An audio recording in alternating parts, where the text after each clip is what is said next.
Yes. All right, cool.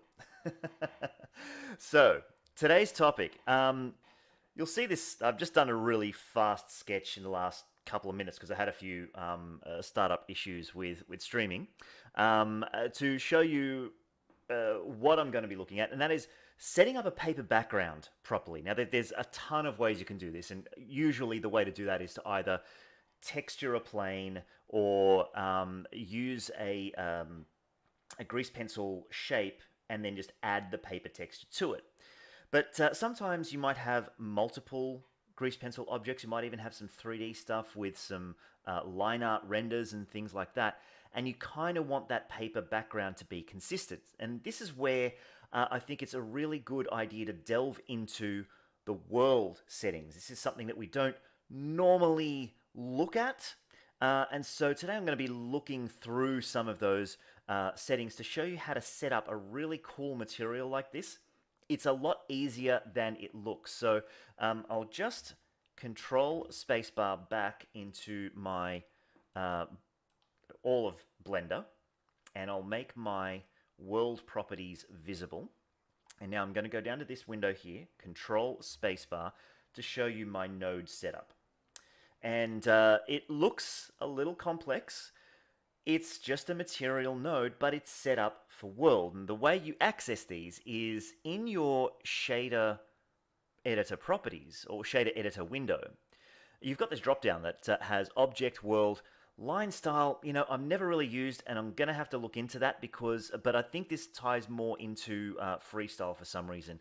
I've never really used it. Okay, just let that be our secret. But world is another material slot, and this specifically pertains to the world properties, and that's essentially your background, what you see when you render anything or when you're just sort of starting up. So why don't we start from scratch to really explain this. I'm going to create a brand new world texture. So I'm going to go new world. Okay, and has this? All right, it's duplicated it. Okay, no, let's get rid of that. New. And we might just make Melvin disappear for a second there. And we've got this thing called world. We can call it whatever we like. Let's call this, let's just call it paper background. It's a little bit different from what I had before, which is paper world, right? I'm just going to call this paper background. Now, by default, we've got this medium gray. And the first thing that we can do is fiddle around with some of the properties here. I like that, a whole new world. I'm just going to expand the window here so that you can sort of see how the nodes begin, right? We start with this background node and a world output, right? And we can render for all Eevee or cycles. I'll just leave it to all. Let's not confuse things. But the color and the strength are your two settings for background. Control spacebar here, and we can fiddle around with it in two places. We can do it right there in the node, or we can come over here to the world properties, click on that, and let's increase the value. So we can make this a nice light background if we want, and this is starting to look familiar, right? This is what happens when you use the 2D animation preset. It sets its world to this white color. But what if we want to get an image in there? Now this is where it begins to get a little tricky. So what I might do is I might split up my screen so you can see everything simultaneously. So what are we going to do? We're going to... Look, I'll leave this so you can see me in the corner there. And I'll just bring over this window here. And I'll make this my shading editor set to world. So we can build our node network over here. And we can see how it works over here. Now, specifically, I have created a camera that is not square, right? I've also got this template file that I use in my own setup, and that's just these dotted lines that you can sort of see around here. But we can, that's just so we can see that there's something there sitting in Blender. First thing we obviously want is a texture. Now, There's a lot of places we can get textures from. Pixabay is probably where you want to go if you want some free, royalty-free textures for personal use. Some might be for commercial use, I'm not entirely sure, but I've made a small library on my account, and I'll be looking through these papers. Now, I've chosen this one here on the left is tileable, so this will repeat. This one is an odd shape, and this one is not tileable. And I've downloaded all of these to demonstrate the differences between mapping stuff for your world. The other thing that I would recommend from yes, the other thing I would recommend is I was directed to this particular artist by Sophie Jantak, and she uses her paper backgrounds. Now, this artwork by Gabrielle account on Gumroad is a paid set, and this particular item, Procreate Charcoal Brush Set and Texture Pack, has got 20 high quality paper textures, and I've been using them for my own illustrations, and I tell you what, they are really, really good. They are allowed to be used for your personal and commercial works, and as always with any of that sort of stuff, the only thing you're not allowed to do is resell them as your own, okay? Duh. But I highly recommend this, so if you want to drop a few bucks to an artist who deserves it, this one is a big recommend. I've put the links already in the notes for this live stream. So let's get a texture in there. Shift A, input texture, I believe. Input, no, texture. Image texture, there we go. Right, and I'm going to open and direct to my Pixabay texture, and we'll start with the seamless, right? Going to add this in, and already we can just plug that into the background, and we get something that, is it right? Let's go out of camera view. Look, it's mapping the color, but we're not getting that texture, and this is like, we really, really want that. So first thing, with any texture material, we've got 3 settings: repeat, extend, clip. I'm going to set this to clip for reasons which will become clear. So we're obviously going to need some texture coordinates for this texture so that it looks right. So why don't we go ahead and add one of those? Shift A, input, texture coordinates. Now if we just go with generated, right, we see what this texture looks like through the camera, right? It's generating a texture. And now this is where the world settings, you sort of have to understand how it's mapped on. Imagine that you are sitting in the middle of a giant sphere, right? The texture is being projected onto that sphere. And so everywhere you look around that sphere, you are going to see texture. And so we have to tell Blender how to map that texture to the sphere. There's 2 really neat ones. Window is one that we'd obviously go for, and now window does the trick. Right, we've got this texture and it's correctly mapped, and outside of the camera, if we sort of move around, okay, you can see that the background remains the same. The other option is camera. Plug that in, we get something a little bit different. And if I zoom out enough, what we're getting is that the texture begins at coordinate 0, 0, right? So that's why it's only showing on a quarter. It's not exactly that. It's just mapping it from the 0 point there. So obviously, we need something that tells it, well, can we put the 0 point, I don't know, maybe down in the bottom left-hand corner so everything maps correctly. Also, if we zoom out enough, can you sort of see how that's stretched? Okay, that's because it's mapping X, Y, and Z, all 3 of these vectors for that particular texture coordinate. It does this because, remember, we're sitting in this giant sphere, and so it's a volume. It's not a flat plane. So we have to also tell the world to somehow flatten the Z vector for your camera. So first, let's try to fix that mapping.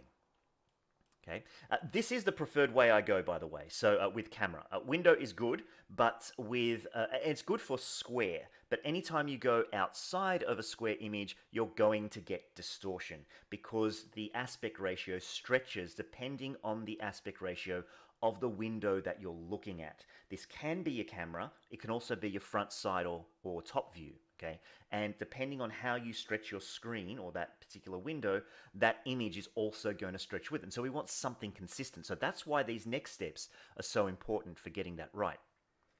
So let's go ahead and add a mapping node. I think it's under vector mapping. There we go. Right?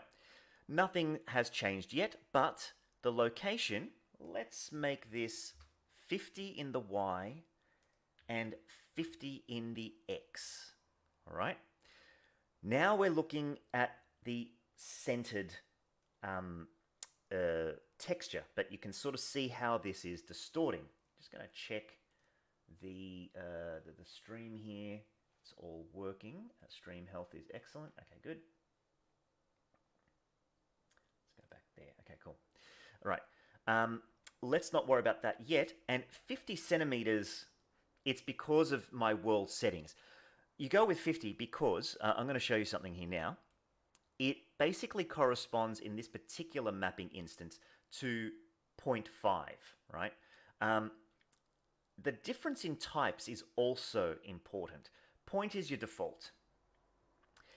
Texture may make a lot of sense, but what that is it's actually kind of the opposite. And so to get that right, you actually have to go negative 50 and negative 50 for the texture. So in order to save ourselves a step and not confuse ourselves, we will leave it on point and we'll fix this centimeter problem in a second, right? And again, you'll see that the corners distort. That's because, again, giant sphere, this is mapping a flat image directly in front of us onto a giant spherical surface, right? So this is almost looking as if we're looking at a giant projection. So how do we fix this? This is when we need to know a little bit of math. We want to keep the vectors for the camera X and Y, but we want to make the Z vector 0. This is how you do it.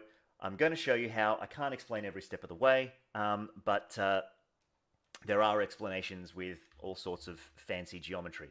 We're going to add a vector math node.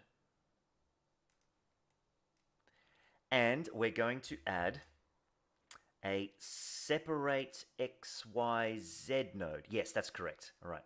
So first off, I'll just make this large so we can connect up all these nodes. We want to take the camera vector. Actually, what we'll do is we'll bring in a reroute node. Okay, I really like these. Here's why. Camera to reroute. Now the camera can go anywhere we want. Right? We pump the camera vector into the separate X, Y, and Z, and we set our math vector node to divide. We're going to divide the original camera vector by, oh, sorry, we want to get that in there. The camera vector by the Z vector. Now, when we go back, see that? It's a neat square, right? Bang. X and Y are equal, and the Z has kind of been, you know, I'm probably talking in sort of Dunning-Kruger effect kind of ways, so you math wizards, you know why this happens. All I know is that this works. So let's just make that another one of our little secrets. So this is how we get that texture mapped correctly. Now, what is the advantage of this? Well, let's say, for instance, that that camera was going to be any shape we wanted. Let's go over to our format resolution settings, okay? And we will take a look at this. Everything's a square, and the camera bounds hit the top and bottom of this texture. Let's change the Y aspect, right? And you can see that as y dips below the resolution that x is set to, the camera now is constrained by that square. So anytime we're looking through that camera, we're going to see a 100% textured background. So this is what's really handy about this. And so we can make this any aspect we want, but that texture remains correct. Sometimes we might want to scale this and move this texture around because we want something that is a little bit different. So let's do this with an irregular shape texture. All right, now remember, this one is a repeatable texture. So if I change this from clip to, not extend, to repeat, right?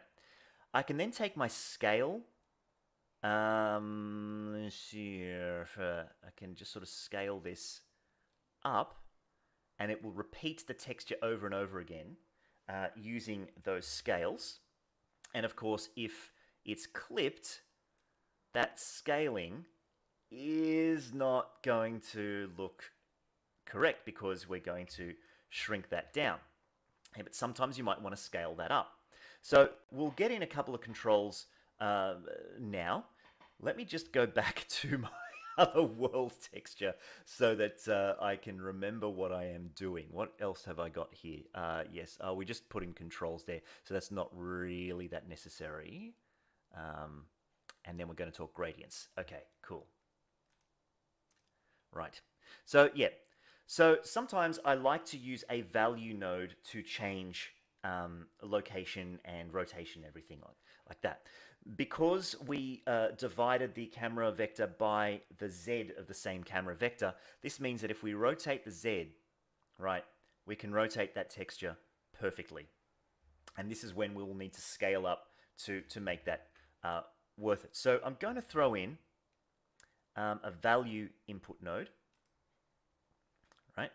And do I need another separate XY? What did I throw in here? Combine XY. Yes, of course it is. So let's go converter, combine XYZ, because we've only got one input for location. And so using that combine XYZ, we can basically put those location controls on an outside node. And now with this value, we can go, okay, make the same value for X and Y, and let's make that 0.5, right? Bang. Now this value can, sorry about that, can move around this texture, okay? And the Z doesn't work at all because we've kind of negated that. And we can do the same with scale if we needed to. But look, let's leave that for now. Now, again, I wanted to do a irregular texture. So let's go and get this HD wallpaper, right? Now this wallpaper is actually cropped. So that's there, but we're sort of seeing it cropped out a little bit. And so this is where we might want to, what do we need to do here? We need to scale it up a little bit, and then we want to move it up and down. Right. Let's get rid of that. Let's not complicate things. We want to scale the X and Y, all right? And then we can just move the texture around using our location. The Z, of course, won't work, right? Right, sorry, no, we don't want that. All right, so there's going to be a maximum scale, and that actually is the, whatever the largest dimension, X or Y is, that's going to be your boundary when the scale is 1. Anything lower than that scale, okay, so maybe I should put the value, and this one's not going to work, great, so maybe we'll just throw in a value node, bang, scale, 1, excellent, now we can just do 1, okay? Right, so we can scale that in and scale that out, and so it's like that as a percentage, and then we can move these around, so we can sort of zoom in on part of that texture. Right, so that's the texturing part of it. We have 10 minutes. Now, what if we wanted to map a gradient? I should have started with the gradient. That was actually a little bit easier. Um, Same sort of thing applies. I'm going to add this gradient over the paper texture because what I like is sometimes having a paper texture and then like a gradient background to make it look a bit like a watercolor wash that we're then throwing our lines over. So gradients. Okay, we'll put all of that away and let's add. Let's just move this down over here. A color ramp. Is it under converter? Yes, it is. Color ramp. Going to reverse. No, you know what? Let's start with the black and white so we can see what happens along every step of the way.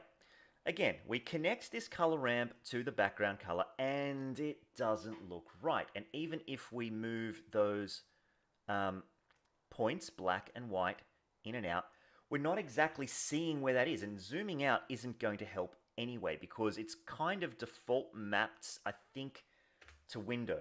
To see it, again, we need that texture coordinate node. So I'm just going to duplicate our other one and bring it down here. And we'll start with the generated again. Now, see what this is doing? Generated, for some reason, it generates it on this sort of 45-degree angle. I'm not going to lie to you, I don't exactly know why that is. I think it's just how the coordinate system of the world sphere works.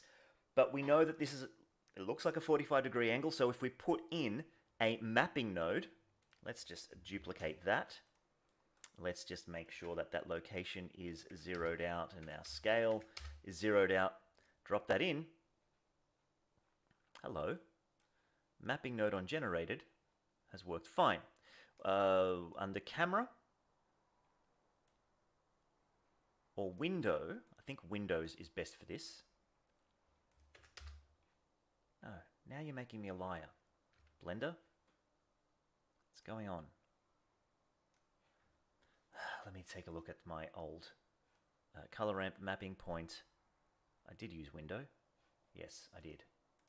Okay, so I used window. I rotated it 45 degrees and I needed to bring this down. I've scaled at 0. That was silly. My scale was wrong. Thank you, Jan. Right, here we go. Let's start this again. Let's start this explanation again. Right, our window texture coordinate goes in at point. We can change that rotation by rotating it 45 degrees, and now that means that it's going to 0 at that bottom mark. So now we can just change where that sits, okay? And you can sort of see how that it's basically a straight line. If we use any other kind of mapping, it curves. So generated, we get this weird curve because again, it's projecting onto a sphere. Yeah, I know I keep saying that. So we'll leave it at window. It's going to be nice and flat. Now we can do things like, let's flip the color ramp and let's bring that color ramp down a little. And now let's pick some nice sky-like colors. Let's bring that up to maybe this sort of a bluish thing, and we can keep this white. And we can play around with that color ramp, or we can play around with, I think it's the Y scale, as we position it, until we get a point where we kind of like what we're seeing. Oh, look. Let's just leave it at that, and let's just bring that sky texture in a little bit. And we can, you know, add in a color. And let's say we wanted something that had a bit of an orangey pinky glow there to really make that gradient look right, okay?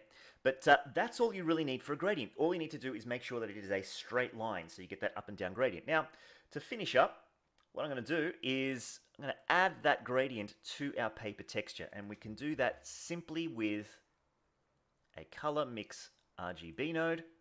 We bring in our paper texture, and I think we go with color, if I remember correctly. That's what I don't like about the new coordinate system in this, because it sort of just moves everything a little bit too fast. So if we go with color, now we've got that color ramp on top of the paper texture. And so let's join these areas up. Let's bring in our illustration again. There's our grumpy Melvin. And now the trick to really selling this is in your, let's say, sketch layers. Right, let's bring that up. You set it to something like multiply. Hard light's a little bit too intense, but multiply should, especially if we're working with a colored pencil like red, right, should look right because we get the texture of that background showing through, and now we can sort of sell that idea that we're drawing on a surface instead of anywhere else. And so if you have we could try overlay. Let's see. Overlay. Overlay doesn't exist in our in our blend modes. So I don't know if that's going to be coming up. So yeah, we are limited in our blend modes for Grease Pencil 2. Regular, hard light, add, subtract, multiply, divide. That's about it. And then of course we play around with that opacity. We can use lights. We can do all those other tricks. But yeah, this means that in that background is just sitting there nicely doing its thing. We can add several grease pencil objects and that background will be consistent for everywhere. Okay, so look, that's the live stream for today. I hope that's given you some really interesting tips. Yeah, look, I hope, yeah, what am I trying to say? I'm trying to say bye in the nicest possible way. I've put links to where you can get those paper textures in the notes for this video as well. And you can always ask questions in the comments later on, especially if you're watching this a little bit later. So I'm going to sign off for now, guys, and I'll see you again next week with another live stream.